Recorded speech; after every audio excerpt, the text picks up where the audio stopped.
vamos a iniciar con la unidad 4, principios de bioenergética. Toda actividad que requiere la célula, ya sea para crecer, moverse, sintetizar biomoléculas, incluso desarrollarse como los organismos que observamos en la imagen, requiere de energía, ya sea que esta energía se obtenga de la luz solar o de algunos alimentos.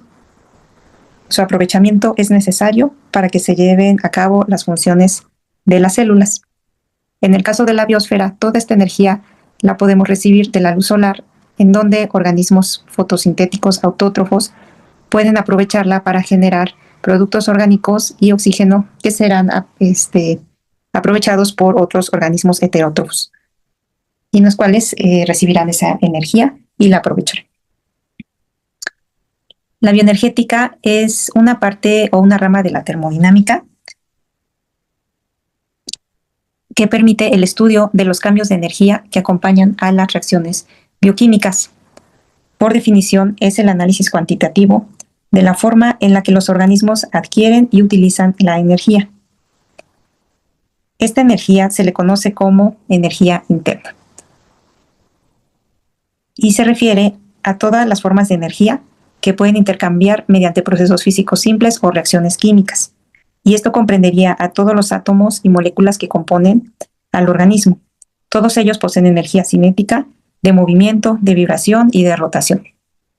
Ahora, a los organismos en esta rama de la bioquímica se les conoce o se les denomina como sistemas.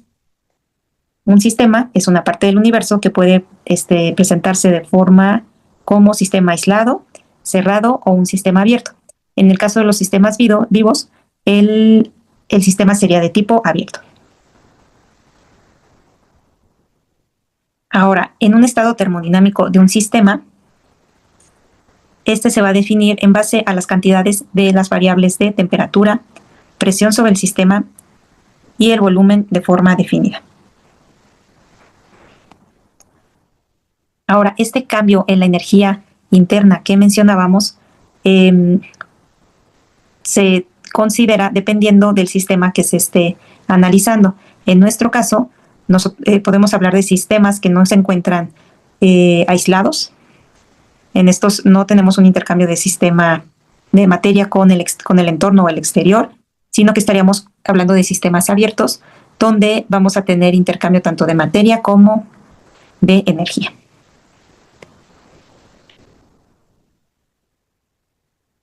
En el caso de los organismos vivos, este intercambio de energía se da principalmente a través de dos variables, que una de ellas sería el calor, su símbolo oficial es Q, y el trabajo, cuyo símbolo oficial es W. El calor, pues sabemos cómo se transmite, es una forma de energía, y en el caso del trabajo lo evaluamos en el área bioenergética como una fuerza que se ejerce sobre una resistencia específica. A mano derecha tenemos el esquema de una mitocondria con sus distintas membranas interna y externa, un espacio de matriz, y haciendo un zoom de esta membrana, nosotros podemos observar que se trata de un sistema abierto en donde hay un intercambio de moléculas, como se indica ahí, y el sistema pues implica la inversión de trabajo o de energía en forma de trabajo para poder transportar los iones hidrógeno de un lado de un espacio de la mitocondria hacia otro. Entonces, tenemos que en el caso del calor, un valor positivo indica absorción de energía, mientras que un valor negativo indica transferencia hacia los alrededores. Mientras que en el trabajo un valor positivo implica una inversión de energía sobre los alrededores y un valor negativo hacia los alrededores del sistema. Entonces tenemos que dentro del contexto de la bioquímica, considerando el metabolismo, vamos a tener que cuando nosotros consumimos un alimento, ya sea en forma de carbohidrato, lípidos o proteínas, estas biomoléculas van a ser degradadas para obtener productos que nos permitirán la obtención de energía. Entonces, el organismo va a tener una diferencia en la energía interna. Va a pasar de un estado de menor energía a un estado de mayor energía por el alimento que está consumiendo.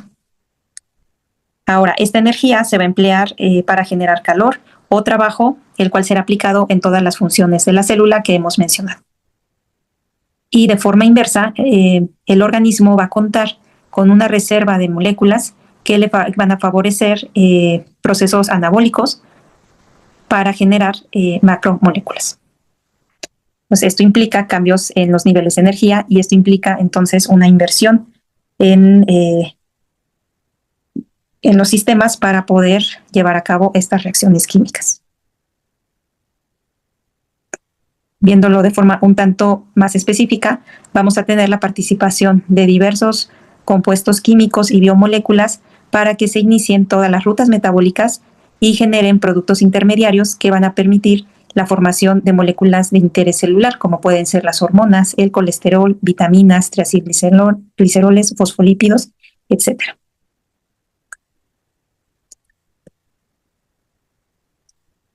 Ahora, si nosotros tenemos un sistema que podemos llamar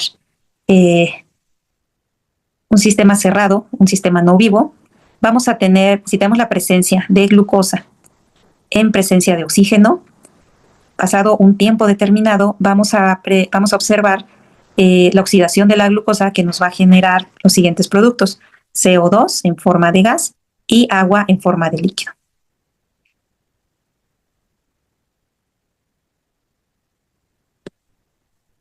Y en este punto podemos contemplar a la primera ley de la termodinámica, que nos indica la ley de la conservación de la energía.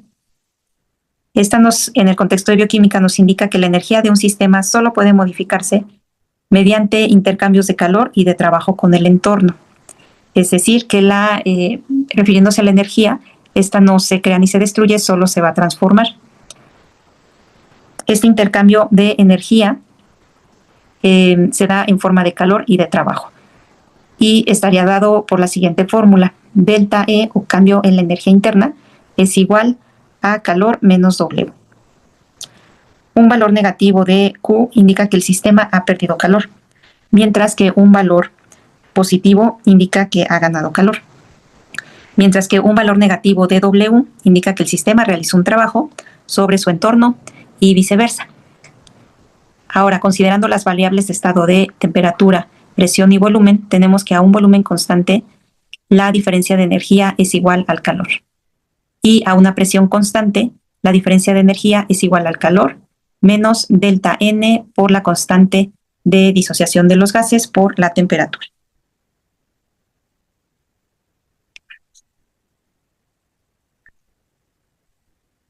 Ahora, introducimos otro concepto o función de estado que sería la entalpía.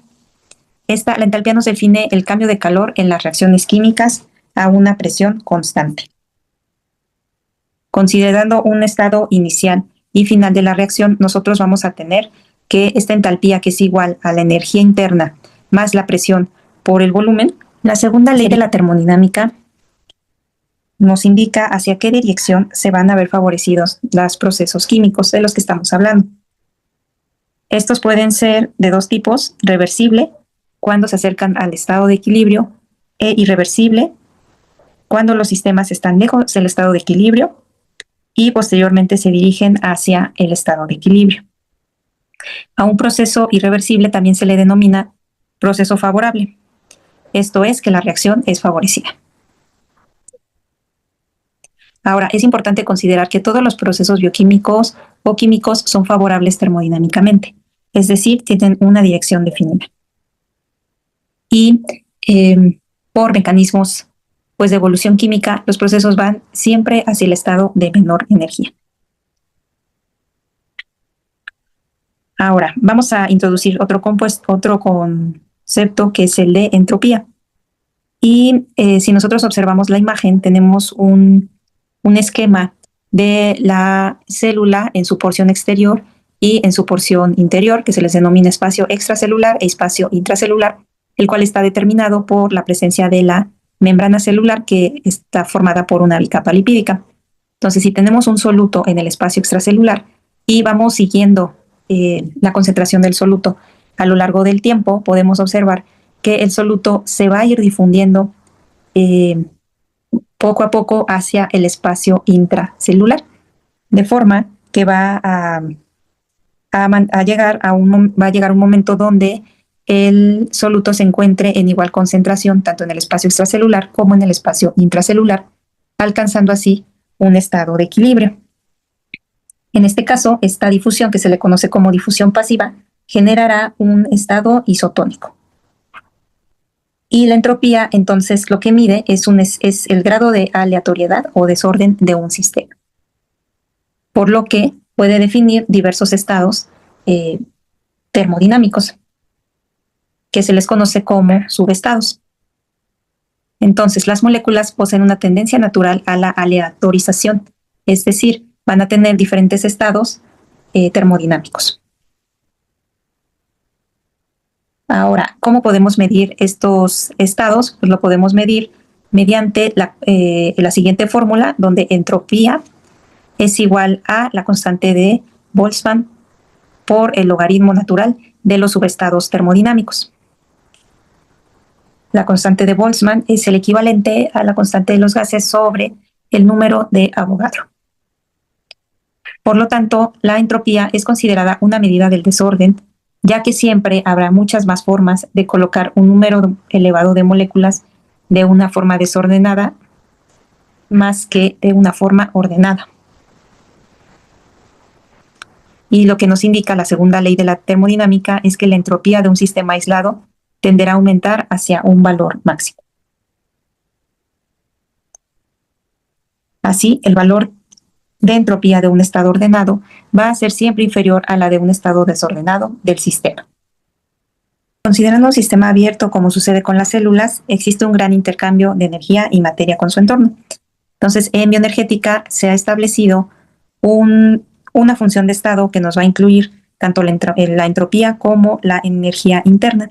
Y esta es la energía libre de Gibbs, también conocida como energía libre. Y se refiere a aquella porción del cambio en energía total que es capaz de utilizarse para realizar un trabajo. Por lo que la energía libre es aquella energía útil en un sistema y también se le denomina como potencial químico. Y entonces su estimación es sumamente importante para ver tanto el favorecimiento de las reacciones químicas o la inversión de energía necesaria. Combina tanto la entalpía, mide el cambio de la energía a presión constante y el término de entropía, que tiene en cuenta la importancia de la aleatorización. Y es que los sistemas biológicos se adhieren a las leyes generales de la termodinámica. La energía total en un sistema, incluyendo sus alrededores, permanece constante. Es decir, que dentro de un sistema total la energía no se pierde ni se gana durante los cambios, pero sí puede ser transferida de una parte a otra del sistema y ser transformada a otra clase de energía. Esto es calor, energía eléctrica, mecánica, radiante, entre otras. Y segundo, la entropía total de un sistema debe incrementarse para que un proceso ocurra en forma espontánea. Esto es, la entropía vuelve a su máximo conforme se acerca al equilibrio. Y la siguiente ecuación expresa justamente el cambio en la energía libre, que se representa con el símbolo delta G, y el cambio en la entropía delta S. Combinando las dos leyes de la termodinámica, tenemos que delta G es igual a delta E menos T, que sería la temperatura absoluta, por el cambio en la menos por el cambio en la entropía. Si el valor de delta G es negativo, la reacción procede espontáneamente con liberación de energía libre. Esto es, estamos hablando de una reacción exergónica o también conocida como reacción exotérmica. Si el valor de delta G es positivo, la reacción procede solamente si la energía libre puede ser invertida, y a este se le conoce como una reacción ergónica o endotérmica. Un valor de delta G negativo representa un proceso favorable, mientras que un valor de delta G positivo indica que un proceso no es favorable.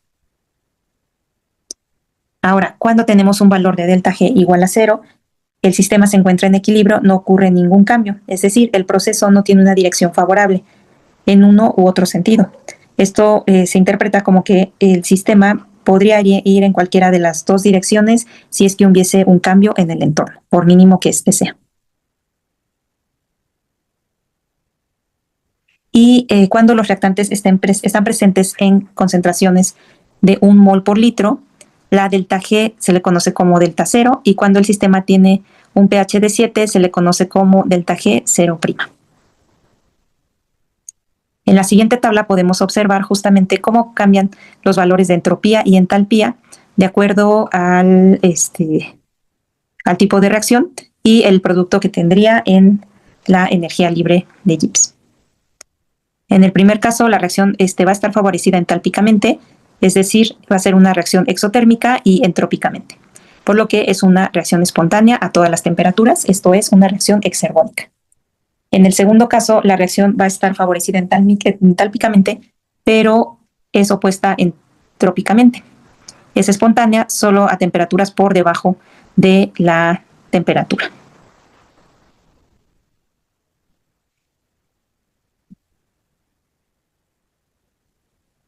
El cambio a la energía libre puede ser calculado a partir de la constante de equilibrio de una reacción. Para esto tenemos que nuestra constante de equilibrio, si es mayor a 1, la delta G 0 considerando un mol del reactante y un pH de 7 va a ser negativa.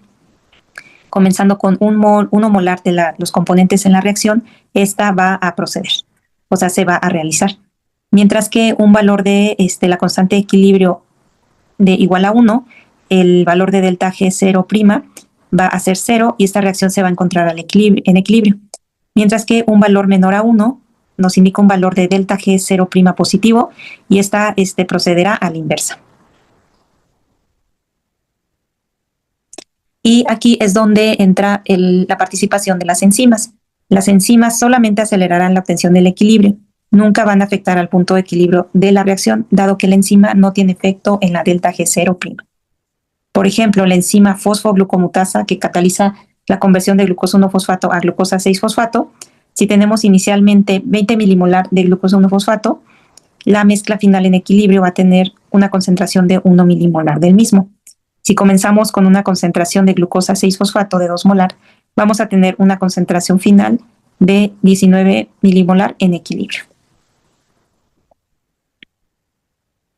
Aquí presentamos la reacción donde la enzima utiliza el sustrato de glucosa 1-fosfato para generar un intermediario que sería la glucosa 1,6-bisfosfato y posteriormente la glucosa 6-fosfato. Entonces tenemos que al considerar las concentraciones de ambos productos, 19 milimolar y 1 milimolar, la constante de equilibrio sería igual a 19 y considerando la delta G bajo las condiciones estándar, tenemos que el valor de la constante de disociación de los gases, la temperatura absoluta y el logaritmo natural de la constante de equilibrio nos daría un valor de delta G 0' de menos 7.3 kilojoules por mol, lo que hace que sea una reacción energéticamente favorable.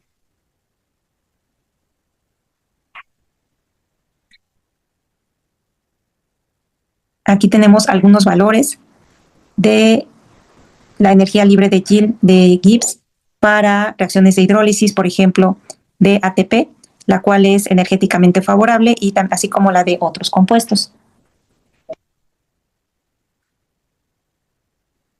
Ahora tenemos en las células mecanismos de acoplamientos para productos de alta energía,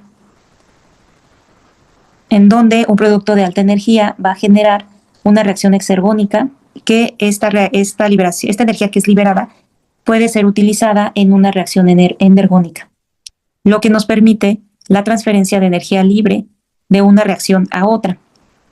Esta es una ventaja al no emplear una molécula intermediaria, ya que esta molécula tendría que estar relacionada químicamente con los compuestos, el que está donando la energía como el que la está recibiendo. No obstante, en este tipo de reacciones químicas acopladas, podemos utilizar este paso de energía o transmisión de la energía utilizando una molécula que es muy ampliamente estudiada, denominada ATP, que es el acrónimo para adenosín trifosfato. El ATP, como lo habíamos mencionado en presentaciones anteriores, es la moneda de cambio de la energía celular. Actúa como un donador de grupos fosfato con enlaces altamente energéticos, por lo que el potencial de transferencia de grupos químicos es muy alto. El ATP transfiere la energía libre derivada de sustancias con potencial energético alto a aquellas sustancias con un potencial energético menor. Ahora, en presencia de enzimas, el ATP cuando va donando su energía a través del enlace de los fosfatos, puede volver a formarse como ATP mediante unas enzimas y una reacción que sea altamente eficiente y rápida. Ahora, existen tres fuentes principales de grupos fosfatos que van a ser altamente energéticos y que pueden ser los transmisores de la energía y que forman parte de los procesos energéticos intracelulares. En ellos tenemos la fosforilación oxidativa, la glucólisis y el ciclo de Krebs. En esta tabla tenemos el valor de delta G 0' para moléculas de alta energía y de un poco menos energía. Los grupos de baja energía, los intermediarios de la glucólisis y los fosfatos de alta energía con mayor energía libre que el ATP, como serían los enolfosfatos, anhidros y fosfoguanidinas. Aquí es donde entrarían la creatinina fosfato y la arginina fosfato. Otros compuestos de alta energía también son los ésteres de tiol, que incluyen a la acetilcoenzima A, adenosilmetionina, también conocida como fosfáginos.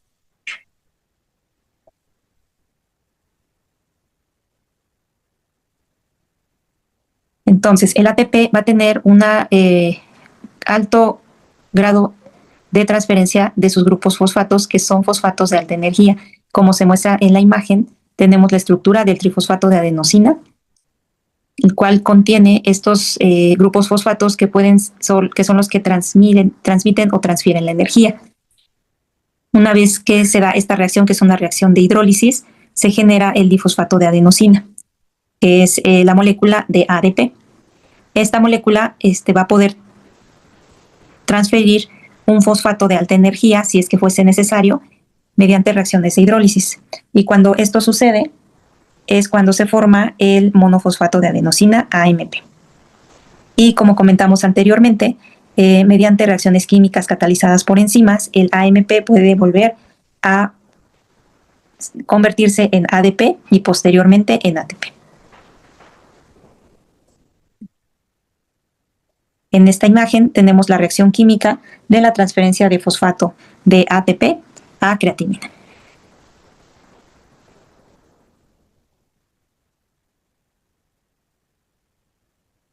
Es una reacción llevada a cabo por la creatina sinasa.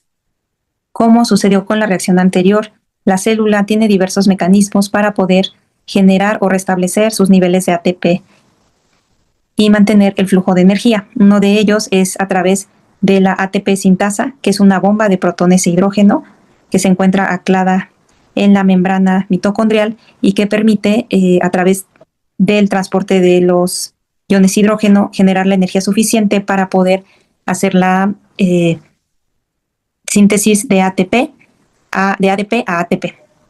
Por otro lado, la bomba también tiene la capacidad de transportar los iones hidrógeno hacia el exterior de la membrana, de la matriz mitocondrial, y este proceso requiere de la hidrólisis de ATP. De esta forma se mantienen niveles constantes que se van de iones hidrógeno para mantener niveles de ATP y ADP suficientes. Y bueno, aquí tenemos un esquema de una ruta metabólica en donde se transfieren estos grupos fosfato de alta energía, primero a través del ATP, donde entra el ciclo de ATP-ADP, y este grupo fosfato puede integrarse a las rutas metabólicas a través del ATP para fosforilar carbohidratos como la glucosa para formar la glucosa 6-fosfato o generar otras fosforilaciones de proteínas, activaciones de distintas proteínas o participar en procesos endergónicos. Otras moléculas que pueden ser aceptoras de este grupo fosfato puede ser la glucosa 1,6-bifosfato o el glicerol 3-fosfato. Y como se mencionó anteriormente, la creatina funciona como una reserva de estos grupos fosfato de alta energía para la célula. Y entonces vamos a tener un ciclo de transferencia de fosfatos, de grupos fosfato, que van a permitir el flujo de los mismos.